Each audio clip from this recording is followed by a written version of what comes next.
ఇది మాయ కాదు, ఇది సైన్స్ కే సవాల్ విసిరిన అద్భుతం. 70 టన్నుల బరువు ఉన్న ఒక మహారాతి స్తంభం భూమిని తాకకుండా గాలిలో వేలాడుతూ నిలబడింది. 1902లో ఒక బ్రిటిష్ ఇంజనీర్ దీని నిజం తెలుసుకోవడానికి ప్రయత్నించాడు. ఈ స్తంభాన్ని కదిలించగానే ఆలయం మొత్తం కంపించడం మొదలైంది. భయంతో అతను అక్కడ్నుంచే పారిపోయాడు. కానీ ఒక అర్థం కాని మర్మమైన ప్రశ్నను వదిలి వెళ్ళాడు. ఇంత భారీ రాతి స్తంభం గాలిలో ఎలా నిలబడుతోంది? ఈ స్తంభం కిందగా ఈ రోజుకి భక్తులు వస్త్రాన్ని లాగి తమ కోరికలు కోరుతుంటారు. కానీ దీని వెనుక దాగిన రహస్యం మనల్ని రామాయణ కాలానికి తీసుకెళ్తుంది. ఇదే ఆ పవిత్ర భూమి. ఇక్కడే రావణుడి నుంచి సీతమ్మను రక్షించేందుకు జటాయువు తన ప్రాణాలను పణంగా పెట్టి రావణుడితో భీకర యుద్ధం చేస్తూ ఆ మహాపక్షి ఆకాశం నుంచి నేలపైన కూలిపోతుంది. తీవ్రంగా గాయపడిన జటాయువును చూసి శ్రీరాముడి హృదయం పగిలిపోయింది. కన్నీళ్లతో స్వామి ఆ మహాపక్షిని తన ఒడిలో పెట్టుకుని విలపించాడు. అతనికి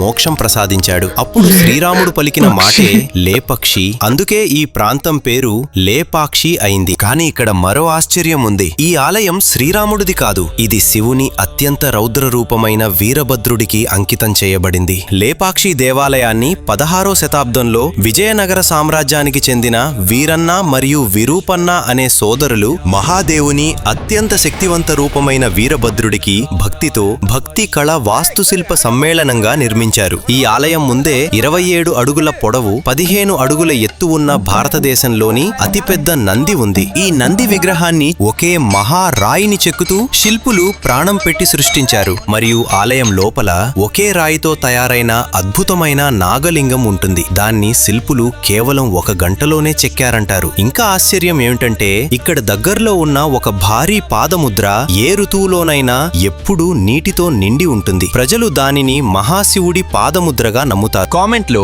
హరహర మహాదేవ్, జై శ్రీరామ్ అని తప్పకుండా రాయండి. ఇలాంటి మరిన్ని అద్భుత కథల కోసం మా ఛానల్ ను లైక్ చేసి సబ్స్క్రైబ్ చేయండి.